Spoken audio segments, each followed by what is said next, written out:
육군 제2작전사령관부부의 공관병에 대한 갑질 의혹이 상당 부분 사실로 드러났다고 국방부가 밝혔습니다.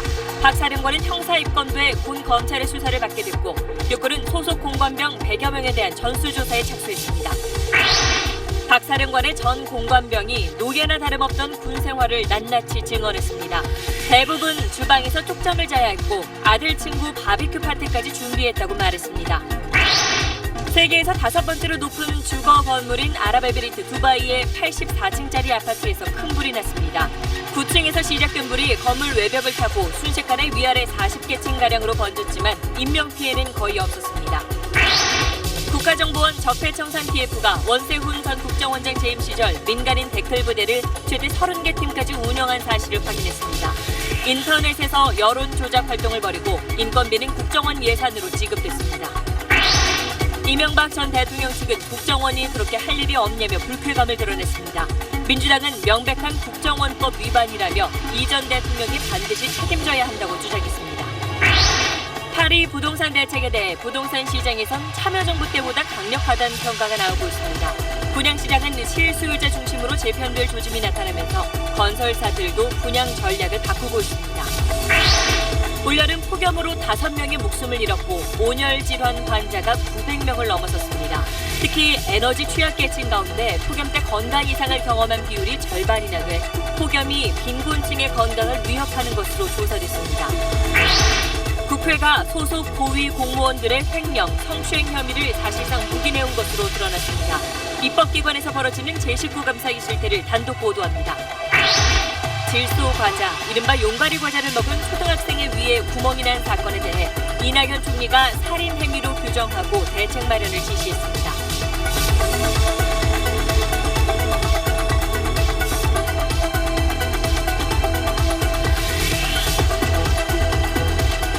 수소, 우주의 75%. 그 무한한 수소로 자동차를 달리게 하다. 현대자동차. 여러분 안녕하십니까? 박찬주 육군 대장 부부의 공관병에 대한 갑질 의혹이 국방부 감사 결과 상당 부분 사실로 확인됐습니다. 국방부는 박찬주 사령관을 형사 입건하고 군 검찰에서 앞으로 수사하겠다고 밝혔습니다. 오늘 첫 소식 김흥수 기자입니다. 국방부는 박찬주 육군 제2작전사령관 부부와 전현직 공관병 등 10여 명을 조사한 결과 갑질 의혹의 상당 부분이 사실로 확인됐다고 밝혔습니다. 우선 공관병에게 호출용 전자팔찌까지 채웠다는 의혹. 박 사령관이 참모 차장 재직 시 공관병이 손목시계형 호출벨을 착용한 사실이 확인됐습니다. 또 골프공 줍기와 텃밭 농사, 뜨거운 떡국떡을 손으로 떼어낸 것 등 5가지 의혹도 확인됐습니다. 공관병에게 부모까지 거론하며 모욕적으로 꾸짖고 음식을 집어던지거나 같은 병사인 아들의 빨래를 시켰다는 의혹은 사령관 부인은 부인하고 있지만 여러 병사들이 진술하는 점으로 미뤄 사실로 판단했다고 밝혔습니다. 다만 공관병이 자살을 시도했다는 의혹과 부인은 여단장급이라며 호통을 쳤다는 진술, 전방에 징계성 전출을 보냈다는 주장에 대해선 추가 조사가 필요하다고 밝혔습니다. 사령관 부부와 관련 진술인의 주장이 엇갈리는 부분이 있으나 상당 부분 사실로 밝혀졌습니다. 국방부는 박 사령관을 직권남용 등의 혐의로 형사 입건하고 군 검찰 수사로 전환하기로 했습니다. 민간인 신분인 사령관 부인은 참고인으로 조사한 뒤 검찰에 수사 의뢰할지를 판단하기로 했습니다. SBS 김웅수입니다. 박찬주 육군 대장의 전직 공관병이 오늘 취재진 앞에서 자신이 직접 겪었던 일들을 털어놨습니다. 하인처럼 변기 청소에 온 가족 빨래까지 해야 했고 쉴 시간이 없어서 서로 망을 봐주며 쪽잠을 잤다고 말했습니다. 이성훈 기자가 정리했습니다. 박찬주 육군 제2작전사령관의 공관병으로 1년 동안 일한 A씨는 기자와 만난 50분 동안 악몽이 떠오르는 듯 입술을 부르르 떨거나 한동안 말을 잇지 못하기도 했습니다. 일단 너무 많아서 이거 정리해서 갑자기 말을 못하겠는데. 전자호출기를 손목에 차고 24시간 대기하던 일부터 털어놨습니다. 원할 때 바로 눌러서 띄우지 않으면 난리가 나는 거죠. 배를 왜 이렇게 늦게 오냐고 집어 던진 적도 있고 청소는 물론 온 가족의 빨래까지 공관병의 몫이었습니다. 화장실 변기까지 다 깨끗이 항상 관리를 해야 되고 사모가 쓰는 자기 속옷 빼고는 모든 걸 다 빨래 같은 것도 다 했죠. 그러니까 공관에는 휴게 시설도 없고 쉬는 시간 자체가 없었다고 토로합니다. 그 1층 주방이 있어요. 거기서 대기를 항상 하고 있으라고 하니까 막 피곤하거나 힘들어도 거기 주방에서 이렇게 막 쪽잠 자고 이런 식으로 막 하면 누워있다가 서로 망봐주면서 심지어 박 대장의 20대 아들이 공관에서 파티를 벌여 시중도 들었다고 말합니다. 친구 뭐 왔으니까 우리가 다 준비해가지고 바베큐 파티 다 해주고 다 치워주고 저 그때 간부까지 막 동원해서 막 아들 막 셔틀 해오고 막 고기 사오고 막 주말에 모처럼 면회 오는 부모님을 만나는 일도 편치 않았습니다. 기분 안 좋게 얘기했는데 부모님은 뭐 할 일도 없이 자꾸 와서 뭐 주말에도 자기 계속 옆에서 시중을 들어야 되는데 복무 기간 내내 하소연할 곳도 없었다면서 공관병 자체를 없애야 한다고 말했습니다. 어디다 말할 데가 없는 거예요. 다 그 사람보다 다 미치니까 어디다 말해도 소용이 없을 것 같고. SBS 이성훈입니다. 이렇게 인권 침해의 민낯이 드러나자 육군은 100명이 넘는 공관병 전원을 대상으로 실태 조사에 들어갔습니다. 부랴부랴 뒷수습에 나선 건데 이 공관병 제도를 과연 계속 유지할 필요가 있냐는 목소리도 거셉니다. 이 소식은 김태훈 기자입니다. 육군은 90개 공관에서 근무 중인 공관병 100여 명에 대해 오늘부터 전수조사에 들어갔습니다. 감찰, 인사, 법무, 헌병요원으로 통합점검팀을 구성해 공관병 운영 실태와 공관병들의 애로사항, 건의사항 등을 직접 확인하기 시작했습니다. 육군은 일주일간 조사를 벌인 뒤 인권 침해 사례가 있으면 지휘관을 문책하고 제도 개선 방안을 마련할 것이라고 밝혔습니다. 공군은 2년 전 최차규 전 참모총장과 가족들이 공관병을 사적으로 부려 물의를 일으키자 공관병을 절반 정도로 줄였습니다. 또 대부분 부관실에서 근무하고 업무가 끝나면 생활관으로 돌아가는 식입니다. 해군도 2013년 공관병 대부분을 야전 부대로 돌려보냈고 현재는 참모총장 공관 등에 5명만 두고 있습니다. 공관에서도 대외 협력 업무랄지 외빈 공식 방문 등 공무가 이루어지기 때문에 공관병을 최소화해서 운영할 필요는 있다고 봅니다. 박찬주 사령관 가족의 갑질은 지난해 국방장관이 구두 경고할 정도로 내부에선 알려진 문제지만 육군은 현역 서열 3위의 비행을 덮기에 급급했습니다. 공관병 인권 침해의 민낯이 드러나면서 군의 전투력마저 저하시키는 낡은 제도를 유지하는 게 타당한지 비판의 목소리가 커지고 있습니다. SBS 김태훈입니다. 이명박 정부 시절 국가정보원이 30개의 사이버 외곽팀을 운영하면서 조직적으로 여론 조작을 벌인 사실이 드러났습니다. 국정원 정치 개입 사건에 대한 검찰의 재수사 가능성도 커졌습니다. 먼저 윤나라 기자가 전하겠습니다. 이명박 정부 시절인 2009년부터 국정원은 민간인으로 구성된 사이버 외곽팀을 꾸려 인터넷 여론 조작에 나섰다는 게 적폐청산 TF의 조사 결과입니다. 국정원 심리전단 내 담당자가 민간인 총책을 통해 예비역 군인, 회사원, 학생 등 보수 친여 성향 민간인들을 뽑아 관리했습니다. 9개 팀으로 시작한 외곽팀은 18대 대선이 있던 2012년엔 다음 아고라 담당 14개 팀, 네이버 등 포털 담당 10개 팀, 트위터 담당 6개 팀 등 30개까지 늘었습니다. 인터넷에서 반정부 성향 글을 비판하고 친정부적 댓글을 다는데 매달 2억 5천에서 3억 원 규모의 국정원 예산이 지급됐습니다. 이런 여론 조작에 쓰인 아이디는 3,500개로 조사됐지만 한 사람이 여러 아이디를 사용했을 가능성도 있습니다.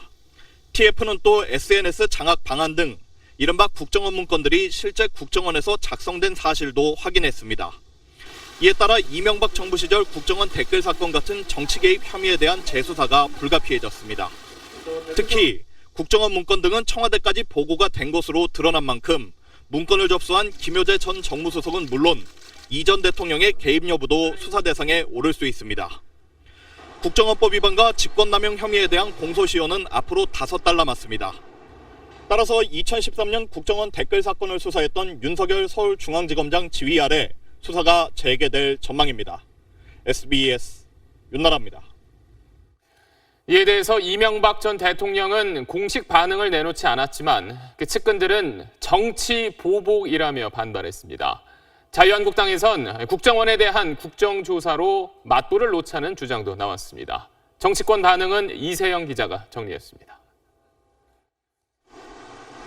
서울 강남에 있는 이명박 전 대통령 사무실은 하루 내내 굳게 닫혀 있었습니다. 대통령 오늘 출근하셨나요? 이 전 대통령은 공식 반응을 내놓지 않았지만 측근들은 정치적 의도가 다분하다고 반발했습니다. 이 전 대통령 시절 청와대 수석을 지낸 한 인사는 SBS와의 통화에서 대응할 가치조차 없다. 국정원이 그렇게 할 일이 없냐며 불쾌감을 감추지 못했습니다. 당시 여당이던 자유한국당과 바른정당에 포진한 친이계 인사들도 정치와 절연하겠다는 국정원이 여론몰이 공작에 나선 셈이라며 끊임없이 과거 정부의 일을 들춰내는 것이야말로 적폐의 악순환이라고 목소리를 높였습니다. 국정원이 본연의 역할도 제대로 수행하지 못하면서 정치 보복 쇼에 개입하는 국정원의 정치화는 안 될 일입니다. 자유한국당에선 국정원에 대한 국정조사 맞대응 주장도 흘러나오고 있습니다. 반면 더불어민주당은 특정 정치 집단의 이익을 위해 국가정보기관을 악용한 일은 일벌백계로 다뤄야 한다며 철저한 수사를 촉구했습니다. 또 국민의당도 위법에 책임을 물어야 한다며 날을 세우는 등 정당별로 입장이 확연히 엇갈렸습니다. SBS 이세영입니다. 다음 소식입니다. 세계에서 5번째로 높은 주거 건물인 아랍에미리트 두바이의 토치타워에서 큰 불이 났습니다.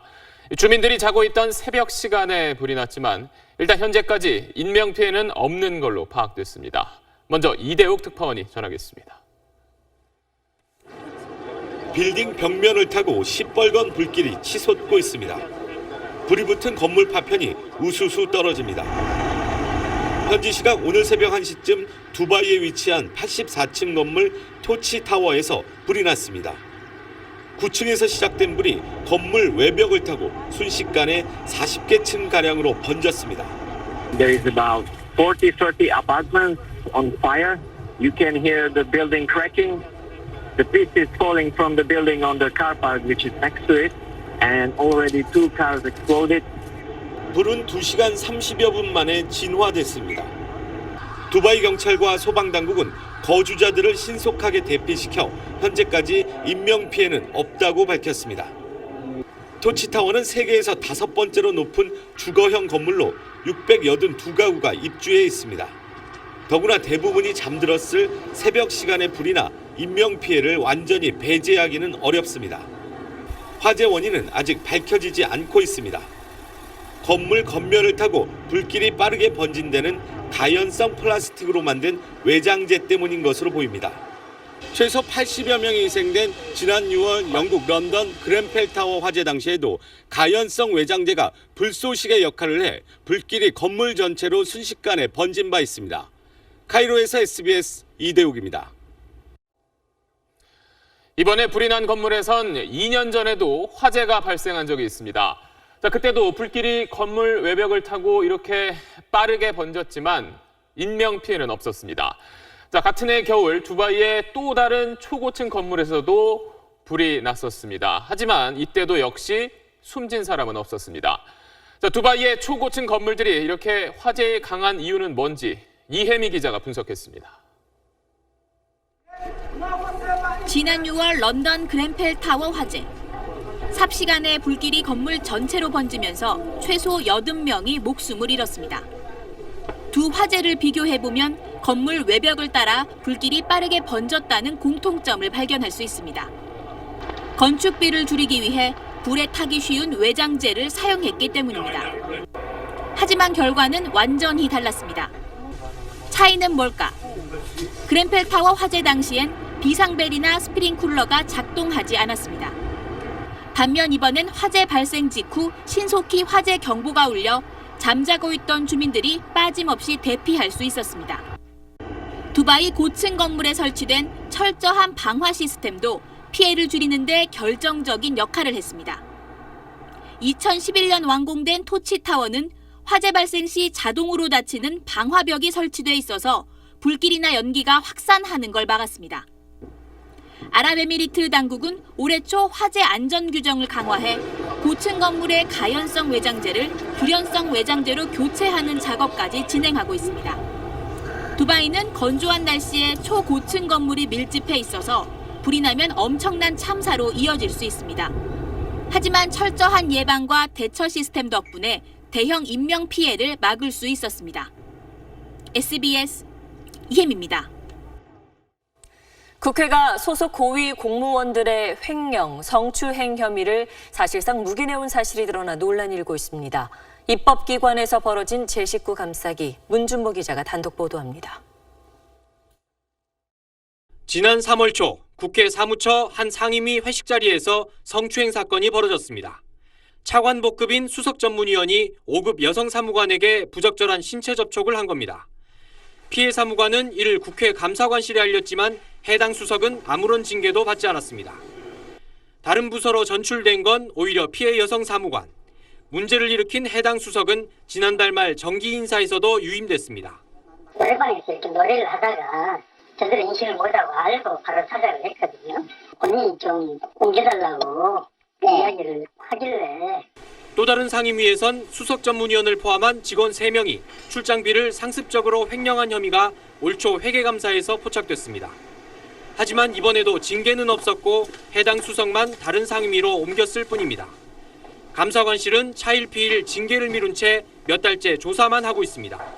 그런 얘기가 나왔다는 것 자체에 대한 이제 어느 정도 문책성 인사로 인해서 주요 부서의 수석전문위원회에서 비주요 부서로 가게 된 것이고, 국회 노조 홈페이지에는 내부 비판이 줄을 잇고 있습니다. 그 정도로 부패했습니다. 이 입법고시라는 타르텔이 또 이 기술 문화가 형성이 돼 있고 우리들끼리는 안 다치게 한다는 관행이. 법을 만드는 국회 사무처가 견제와 감시 없는 치외 법권지대가 된 건 아닌지 점검이 필요해 보입니다. SBS 문준모입니다. 8.2 부동산 대책은 참여정부 시절 규제책과 비슷한 점이 많지만 더 강력하다는 평가가 나오고 있습니다. 이번엔 참여정부 때 집값 잡기 실패와는 다른 결과가 나올 거란 전망이 우세한데 그렇게 보는 이유와 필요한 후속책이 뭔지 박수진 기자가 보도합니다.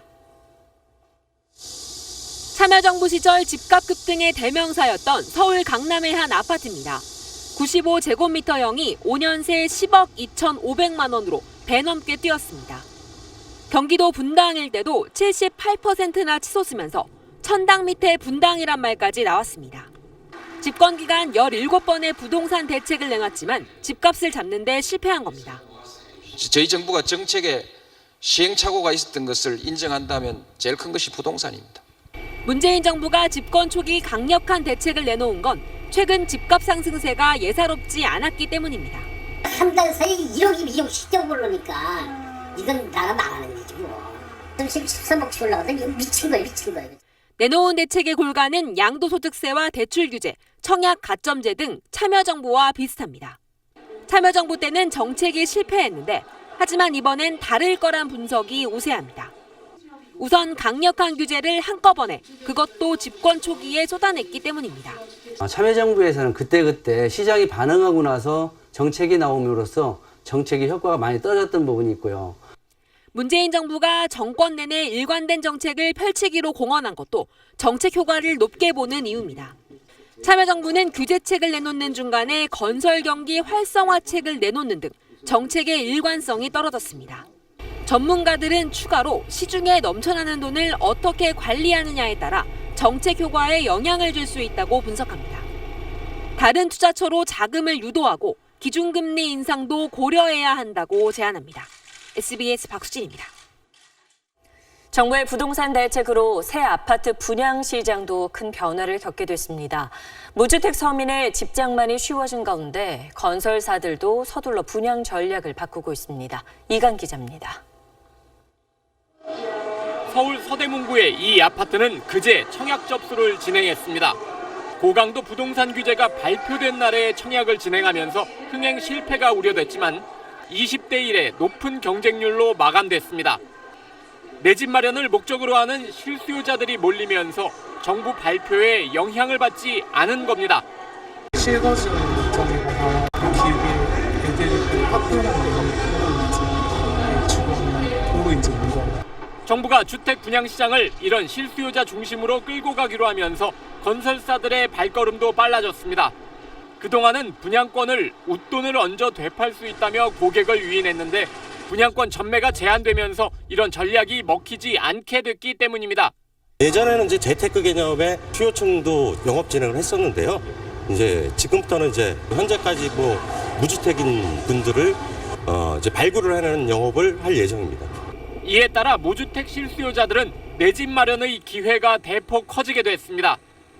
특히 투기 과열 지구에선 무주택 기간이 길고 부양 가족이 많을수록 점수가 높아지는 청약 가점제 위주로 뽑게 됩니다.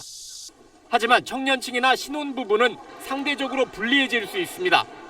저희 같은 30대 부부들은 아무래도 가점이 낮잖아요. 100% 가점제라면 그때부터는 그냥 포기를 해야 되는 상황이라서.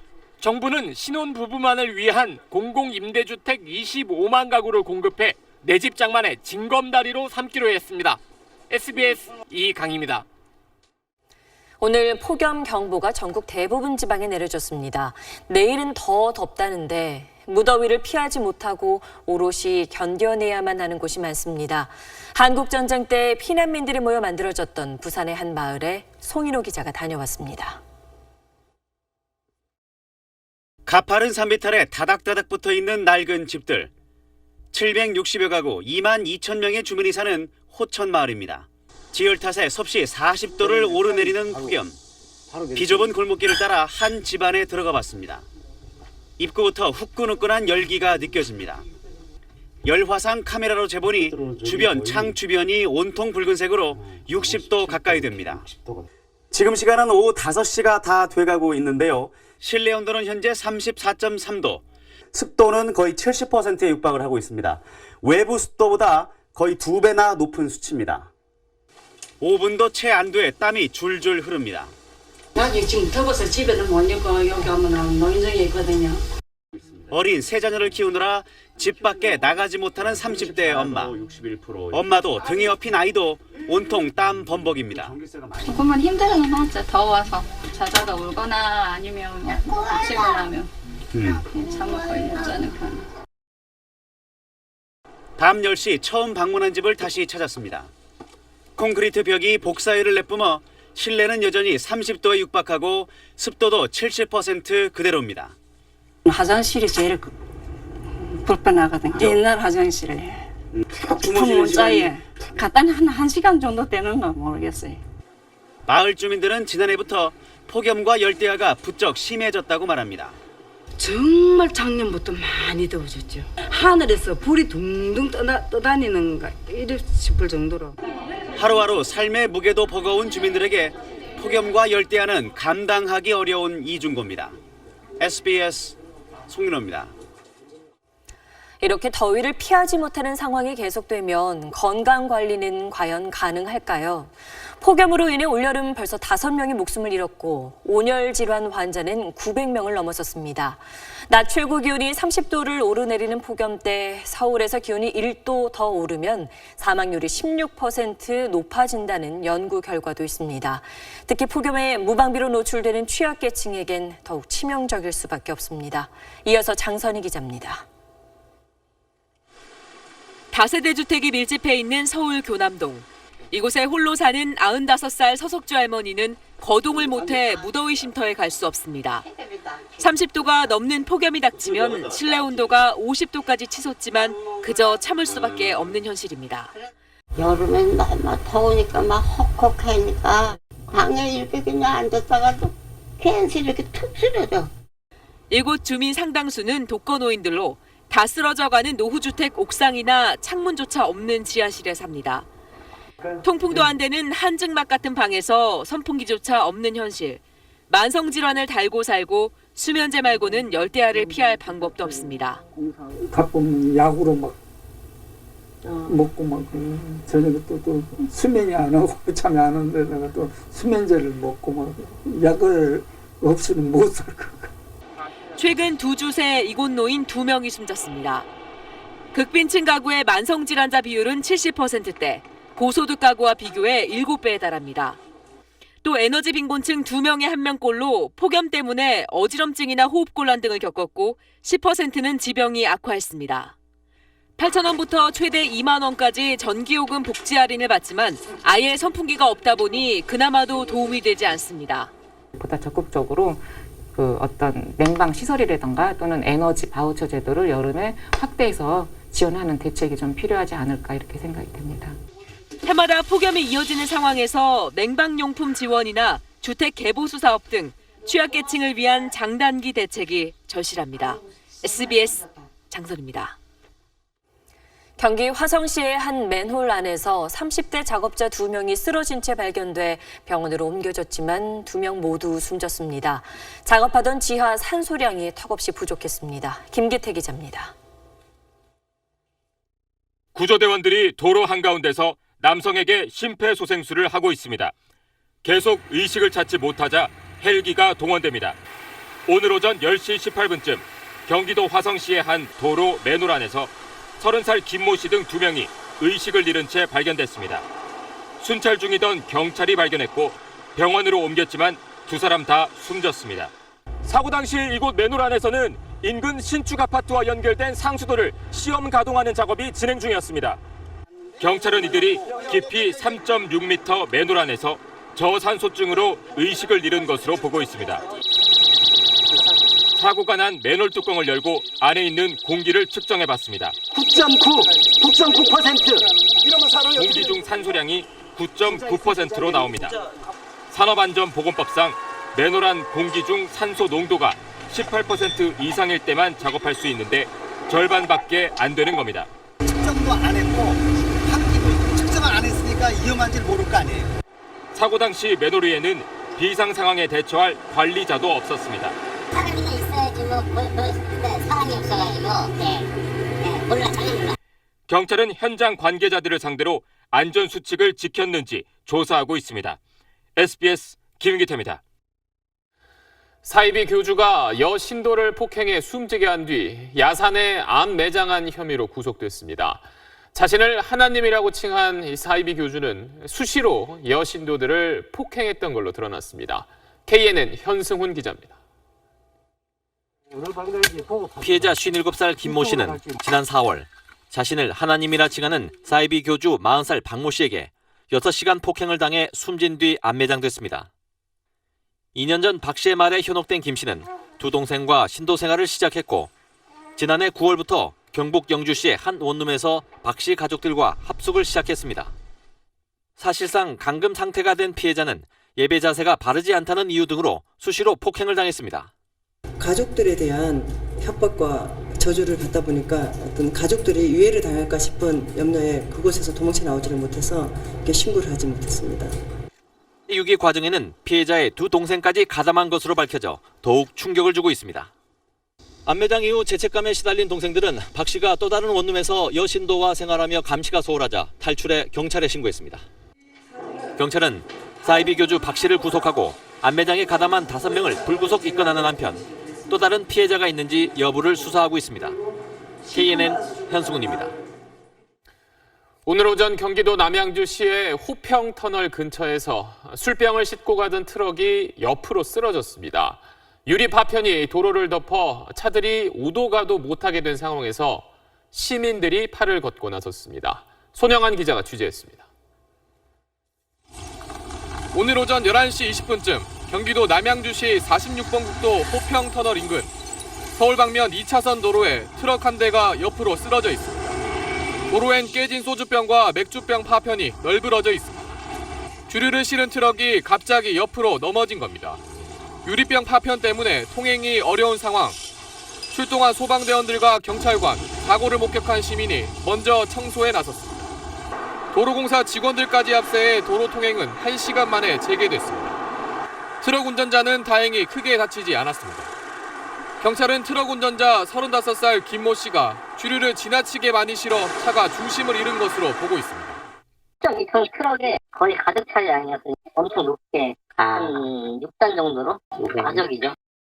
지난달 11일에도 경기도 파주시의 한 도로에서 화물차에서 합판 200여 장이 떨어져 도로를 막았습니다. 경찰과 시민들이 힘을 합쳐 합판을 치워 예상보다 일찍 차량 통행이 재개됐습니다. 경찰과 소방대원은 물론 시민들이 자기 일처럼 나서 무더위 속 교통정체를 줄일 수 있었습니다. SBS 손형환입니다. 물속에서 몸에 힘을 빼면 몸 안의 부력으로 뜨게 됩니다. 두 팔을 위로 쭉 뻗고 다리를 편안하게 펴주면 누워있는 것처럼 뜨게 되는 겁니다. 이런 자세를 유지하는 걸 생존 수영법이라고 하는데 어제 해수욕장에서 이한류에 휩쓸렸던 13살 중학생이 이 생존 수영법을 알고 있었던 덕분에 무사히 구조됐습니다. 박찬근 기자입니다. 바다 한가운데 한 소년이 둥둥 떠 있습니다. 역파도인 이한류에 밀려 해변으로부터 800m 거리까지 떠밀려온 겁니다. 구조대가 신고를 받고 표류 지점에 접근하기까지 20분이 걸렸는데 올해 13살인 이 소년은 생존 수영으로 구조를 기다릴 수 있었습니다. 인천의 한 해수욕장입니다. 보시는 것처럼 더위를 피해 바다로 온 사람들이 많은데 갑자기 바다 쪽으로 물결이 치면 그대로 떠내려가 사고로 이어질 수 있습니다. 이한류를 만났거나 강과 바다에서 표류할 때의 대처법, 생존 수영을 직접 배워봤습니다. 먼저 고개를 뒤로 젖히며 배를 위로 들어 올립니다. 팔다리는 편 채로 몸에 힘을 뺍니다. 일명 누워뜨기로 물에 뜰 만한 도구가 없을 때 쓰는 방법입니다. 구명조끼를 입고 있다면 무릎을 가슴 쪽으로 당기고 두 손도 가슴에 모아 체온을 최대한 유지하며 떠 있는 게 좋습니다. 수심이 깊은 곳에서 물놀이 할 때는 구명조끼나 튜브, 부력도구 등을 이용해서 제일 중요한 건 일단 당황하지 말고 구조대가 올 때까지 제자리에서 기다리는 게 제일 좋습니다. 생존 수영 같은 수상안전 교육을 충분히 받고 물놀이를 즐긴다면 불의의 사고도 줄여갈 수 있습니다. SBS 박찬근입니다. 50대 중국인이 음주운전을 하다가 경찰서 주차장에서 사고를 냈습니다. 불법 유턴을 하려다가 뒤에 순찰차가 보이자 그냥 좌회전을 했는데 하필 거기가 경찰서였던 겁니다. 김혜민 기자입니다. 은색 승용차가 주차장으로 들어와 후진을 하더니 주차돼 있던 뒷차를 들이받습니다. 잠시 후 경찰이 다가와 상황을 묻고 사람들이 모여듭니다. 지난 2일 오전 9시쯤 58살 중국인 A씨가 서울 마포경찰서 주차장에서 접촉사고를 낸 겁니다. A씨는 좌회전 신호만 있는 마포경찰서 앞에서 불법 유턴을 하려고 정지했다. 뒤에 순찰차가 붙자 신호를 지킨다며 경찰서로 그냥 들어왔습니다. 이 경찰서 주차장은 오른쪽으로 들어가 한 바퀴 돌아 나와야 하는 구조지만 당황한 A씨는 왼쪽으로 진입했습니다. 후진을 해서 나가려다 사고가 났고 근처에 있는 경찰들이 이 광경을 목격했습니다. 당황해하면서 이렇게 말하는 게 이렇게 발음이 정확하지 않고 술 냄새도 나고 그랬나요? 많이 났죠. 술 냄새가 많이 나가지고. 음주 측정을 했더니 혈중 알코올 농도가 0.063%로 면허 정지에 해당하는 수치가 나왔습니다. A씨는 곧바로 경찰 조사를 받아야 했습니다. 한국에 6년째 살고 있는 A씨는 사고 이틀 전인 지난달 31일 한국 운전면허를 처음 땄고 전날 술을 많이 마신 뒤 아침 일찍 운전 연수에 나섰다고 진술했습니다. 경찰은 도로교통법 위반 혐의로 A씨를 불구속 입건했습니다. SBS 김혜민입니다. 먹으면 입에서 연기가 나는 이른바 용가리 과자를 먹은 초등학생이 위에 구멍이 난 사건에 대해서 이낙연 국무총리가 이건 살인 행위라고 지적했습니다. 그러자 식약처가 뒤늦게 대책 마련에 나섰습니다. 이종훈 기자입니다. 천안의 한 워터파크 앞 매장에서 용가리 과자를 사 먹고 위에 구멍이 뚫린 12살 초등학생 정모군. 응급수술을 받은 뒤 지금은 회복 치료를 받고 있습니다. 탁 털어놓고 액체가 쑥 들어가는데 얘가 막 뜨거워지더래요. 처음에 뜨거워지면서 속이 막 다 타는 듯한 그런 고통을 느꼈대요. 이낙연 국무총리는 이는 살인 행위라며 경위를 파악해 대책을 보고하라고 지시했습니다. 또 어린이가 먹는 식품에 관한 안전관리는 지금보다 더 엄격해야 한다고 강조했습니다. 식약처장은 곧바로 피해자 가족을 찾아가 액체 질소 등 식품 첨가물에 대한 관리를 강화하겠다고 말했습니다. 식품 첨가물이 좀 더 안전하게 관리되고 사용되도록 교육을 강화하고 또 안전 점검을 하도록 하겠습니다. 소비자 피해 손실을 배상해주는 소비자 피해 구제 제도를 도입하고 처벌을 강화하겠다는 방침도 밝혔습니다. 하지만 불안감은 쉽게 가시지 않고 있습니다. 저번에 용가리 과자를 먹었는데 이번에 위에 구멍이 뚫리는 소리를 들으니까 먹기가 좀 꺼림칙한 것 같아요. 경찰은 질소 과자를 무허가로 판매한 김모 씨를 업무상 과실치상과 식품위생법 위반 혐의로 입건할 예정입니다. SBS 이종훈입니다. 서울 초등학교 교사 선발 예정 인원을 예년의 8분의 1로 대폭 줄이겠다는 정부 발표에 학생들이 집단 행동에 나섰습니다. 서울시 교육청은 대안을 찾아보겠다고 했는데 그게 쉽진 않아 보입니다. 한상우 기자입니다. 국립초등교사 준비생 700여 명이 서울교육청 앞에 모였습니다. 초등교사 선발 예정 인원을 느닷없이 예년의 8분의 1로 줄인 데 대해 항의했습니다. 올해 극단적인 교원 선발 인원 감축에 대해서 교육부나 교육청에서는 어떠한 예고도 하지 않았습니다. 서울교육청은 재작년 960명, 작년 846명을 뽑았던 선발 인원을 올해는 105명만 뽑겠다고 밝혔습니다. 서울교대와 이화여대 초등교육과 졸업 예정자 400여 명 등 한 해 응시생은 1,700여 명으로 예년 2대1이던 경쟁률이 17대1로 치솟은 겁니다. 교육당국이 교사 수급 정책에 실패해놓고 학생들에게만 희생을 강요하고 있다고 비판했습니다. 2년에 걸친 비상식적인 선발의 결과는 결국 올해 105명이라는 더욱더 비상식적인 결과로 돌아왔습니다. 조희연 교육감은 교육부와 협의해 대안을 찾겠다고 밝혔습니다. 교육부만 바라보고 있지 않고 교육부와 적극적으로 협력하고. 하지만 이미 시험에 붙고도 임용되지 못한 대기자가 서울에만 997명, 전국적으로 3,800여 명이나 됩니다. 이런 임용 적체 가운데 신규 선발 인원을 더 늘리긴 어려운 상황이어서 9월 14일 최종 확정까지 갈등은 계속될 전망입니다. SBS 한상우입니다. 아프리카의 에티오피아 주재 한국 대사가 외교부 자체 현지 조사에서 성비위 혐의가 드러나 검찰에 고발됐습니다. 지난달 같은 공관의 직원이 성폭행 혐의로 고발됐었는데 이걸 조사하는 과정에서 대사의 비위 혐의까지 드러난 겁니다. 권란 기자입니다.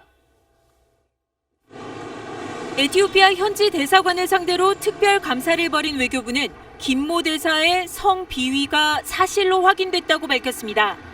대사관 여직원을 성추행하거나 현지에 봉사를 나온 국제협력단 여성단원들에게 부적절한 신체 접촉을 했다는 의혹이 제기되자 외교부는 지난달 21일 감사관을 파견해 열흘간 조사를 벌였습니다. 외교부는 복수의 피해자를 확인했다며 중앙징계위원회에 중징계 의결을 요구하고 대검찰청에 형사 고발했습니다. 앞서 지난달엔 같은 에티오피아 주재 외교관이 여직원 성폭행 혐의로 파면과 동시에 검찰에 고발됐습니다.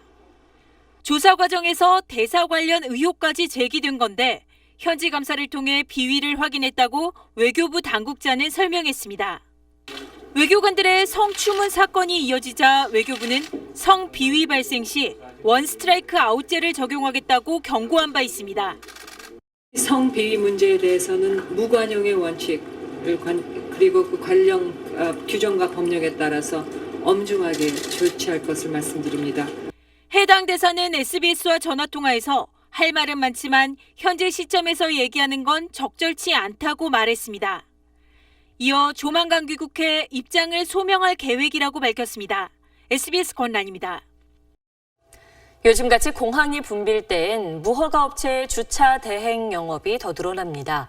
몰랐는데 나중에 딱지가 날아오는 경우도 있고 사고 시엔 보험 적용받기도 어렵습니다. 임태우 기자가 현장을 다녀왔습니다. 인천공항 3층 출국장 앞 도로입니다. 차량이 들어서자 주차라고 적힌 팻말을 슬쩍 들어보이는 사람들. 이리 오라고 손짓도 합니다. 주차는 예약 안 했죠? 예, 안 했어요. 그러면요, 피해자도 붙게 타세요. 근데 이거 얼마예요? 요금이 올랐어요. 월화수목은 10,000원, 금토일은 23,000원. 여행객을 상대로 영업하는 무허가 주차 대행 업체 직원들입니다. 이들은 차량을 주차비가 안 드는 곳이나 갓길에 세워두곤 합니다. 인천공항 출국장에서 차로 10여 분 떨어진 용유역에 있는 주민을 위한 무료 주차장입니다. 차량 50여 대가 세워져 있는데 3분의 1은 노란 스티커가 붙어 있습니다. 이렇게 인천국제공항공사가 노란색 스티커를 붙여놓은 차량들은 이곳에서 하루 이상 무단으로 세워놓은 것들입니다. 여기도 많이 세웠죠? 네? 세워져 있는 거 다 불법입니다. 여기 말고도 또 딴 데도 많이 세워요. 많죠. 저쪽 안쪽으로 들어가도 뭐 공지가 있으면 다 그냥 빽꼭 세워져 있는 거는 다 불법입니다.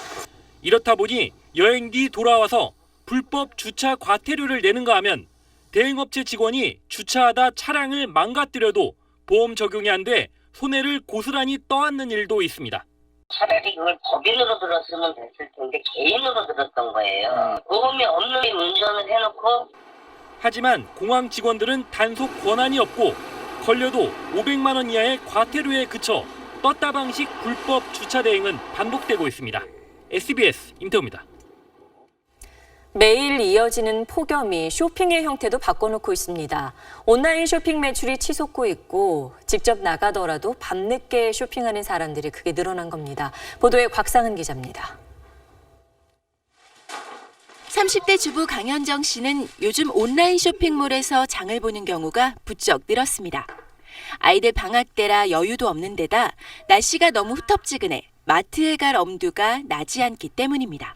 일단 시간이 많이 절약이 되고요. 요즘처럼 더울 때는 막 수박 같은 것도 너무 무겁고 음료수도 무겁고 그러니까. 무더위가 연일 기승을 부리면서 온라인몰 판매가 크게 늘고 있습니다. 한 대형마트 온라인몰의 경우 올해 처음으로 서울에 폭염경보가 내려진 지난달 20일부터 2주일 동안 주문 금액이 1년 전에 비해 무려 41%나 치솟았습니다.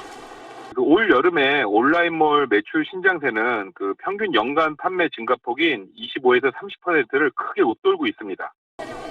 해가 진 이후에 장을 보려는 사람들도 크게 늘었습니다.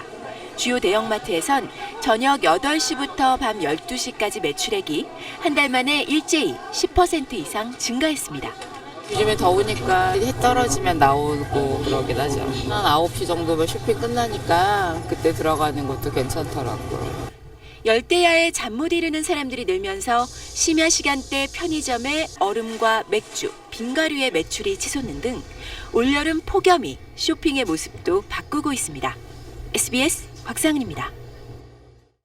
프랑스는 반려동물 사랑으로 유명하지만 매년 여름 휴가철만 되면 완전히 다른 모습입니다. 키우던 개와 고양이가 하루 1000마리 넘게 버려지고 있는 겁니다. 파리 배재학 특파원입니다. 파리 외곽에 있는 한 유기동물 보호소입니다. 이곳 유기견 보호소에는 여름 휴가가 한창인 요즘 보시는 것처럼 빈 공간 없이 유기견들로 가득 차 있습니다. 아르바이트생까지 고용해 유기동물을 돌보느라 정신이 없습니다. 평소 250마리 정도 수용하는 이 보호소에는 휴가가 시작되면서 유기동물이 50% 이상 늘었습니다. 지난 한 해 버려진 유기동물 10만 마리 가운데 6만 마리가 여름 휴가철에 발생했고 해마다 20% 이상씩 늘어나고 있습니다. Et puis, il y a la raison justement aussi des gens qui partent en vacances et qui ne veulent pas s'embêter de l'animal vu qu'ils n'ont pas trouvé de solution pour la garde ou ils se rendent compte que c'est trop coûteux et là malheureusement ils abandonnent.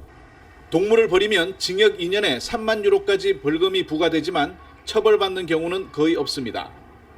프랑스 정부는 입양의 날까지 정해 유기동물 해결에 나서고 있지만 버려지는 개와 고양이가 워낙 많아 역부족입니다.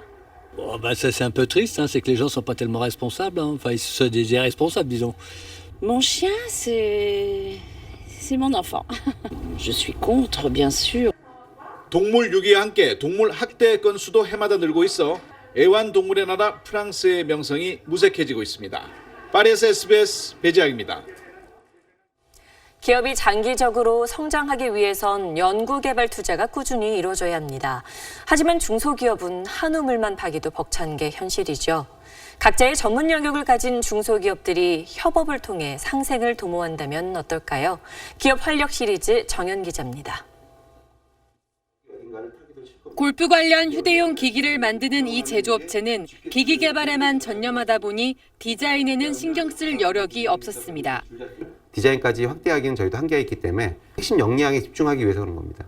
결국 디자인 전문 업체와의 협업을 선택해 기기 외형과 콘텐츠 표시 방식을 바꿨고 그 뒤 판매량이 3배 이상 늘었습니다. 자신의 전문 분야가 아닌 부분을 다른 기업에 맡겨 비용은 절약하고 성과를 낸 사례입니다. 서로 필요한 중소기업끼리 힘을 합치면 이처럼 시너지 효과를 낼 수 있지만 문제는 만남 자체가 어렵다는 겁니다. 기술과 융합된 디자인을 하고 있지만 사실 기업들한테 알리기라는 건 쉽지가 않은 부분이고요. 이렇다 보니 지난달 협업이 필요한 중소기업 간 만남을 주선한 자리에는 100여 개의 업체가 몰렸습니다. 시장에서 진짜 팔리는 제품을 만들고 싶으면 저희하고 협업을 하면 감사하겠습니다. 이런 매칭 사업은 정부 주도로 지난 3월 처음 시작됐는데 아직은 걸음마 단계입니다.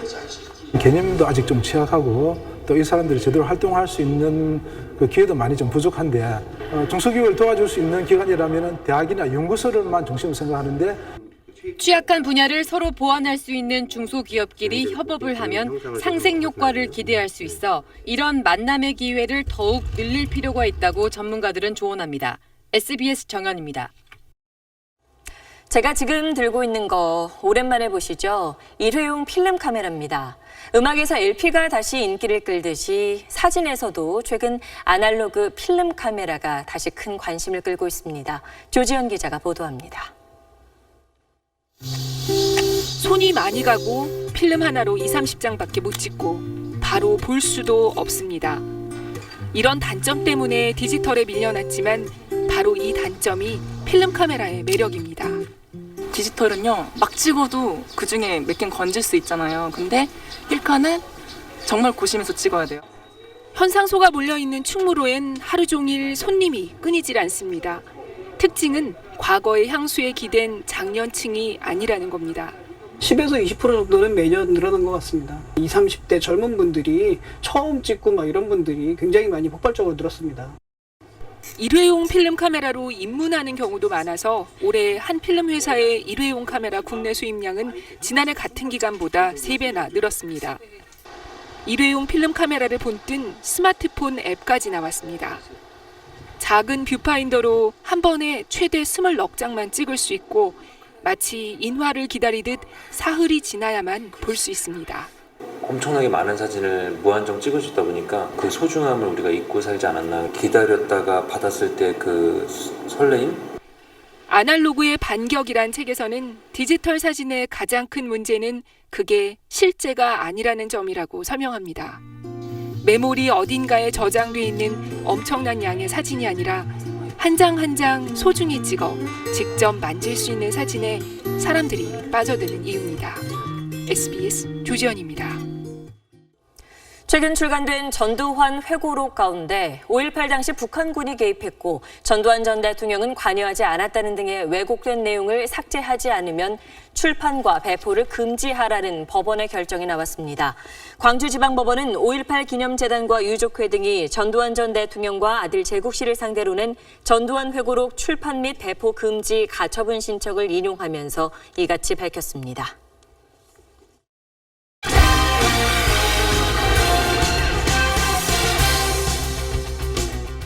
스포츠 뉴스입니다. 요즘 프로야구에서 가장 무서운 타자는 LG의 38살 베테랑 박용택 선수입니다. 1번 타자의 중책을 맡아 후반기 타율 1위를 기록하며 팀의 급상승세를 이끌고 있습니다. 이성훈 기자입니다. 시즌 초반 선두권까지 올랐던 LG는 5월 중순부터 전반기가 끝날 때까지 고난의 2달을 보냈습니다. 극심한 타격 부진 속에 6위까지 추락했고 에이스 허프가 부상으로 구원투수 윤지웅이 음주운전 징계로 전력에서 이탈했습니다. 최악의 위기에서 최고참 박용택이 해결사로 나섰습니다. 후반기 들어 신들린 안타쇼를 펼치며 타율 4할 8푼 3리로 전체 1위에 올라 있습니다.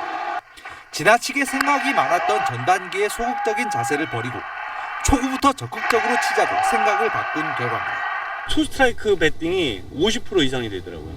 이게 말이 안 되거든요. 네, 그래서 후반기에는 좀 더 적극적으로, 좀 더 유리한 카운트에서. 지난주부터 새 외국인 타자 로우니에게 3번 타순을 양보하고 1번 타자로 나서는데 7경기에서 홈런 4방에 5할이 넘는 타율을 기록하며 4번 같은 1번 타자 역할을 하고 있습니다. 또 3번보다는 1번이 이제 찬스가 걸리는 확률들이 사실 좀 많이 줄죠. 그러면서 그 찬스가 좀 더 간절해지는 마음은 좀 생겨요. 사상 첫 9년 연속 3할 타율을 굳힌 박용택의 맹타를 앞세워 LG는 최근 5연승의 신바람을 타고 있습니다. 박용택은 오늘 두산전 1회 첫 타석에서 좌전 안타를 터뜨려 13경기 연속 안타 행진을 이어갔습니다. SBS 이성훈입니다. 축구 스타 박지성이 6달 앞으로 다가온 평창올림픽 홍보에 발벗고 나서기로 했습니다. 축구 행정가로 제2의 삶을 준비하는 박지성은 평창올림픽 홍보대사로 위촉된 자리에서 동계올림픽에 대한 국민적 관심을 높이기 위해선 폭발력 있는 홍보 전략이 필요하다고 강조했는데요. 축구의 역습 전술에 빗대 이렇게 설명했습니다. 지키고 있다가 이걸 얼마나 크게 폭발력 있게 가져가느냐, 한 번의 역습으로 얼마나 좋은 찬스를 만들어서 골을 결정짓느냐라듯이 아마 평창올림픽도 그렇게 준비를 하는 게 해야 하지 않을까라고 생각을 하고요. 어제 사이클링 히트의 대기록을 세웠던 기아 외국인 타자 버나디나 선수. 오늘은 시즌 20호 홈런을 쳐서 올 시즌 첫 20홈런 20도루의 주인공이 됐습니다.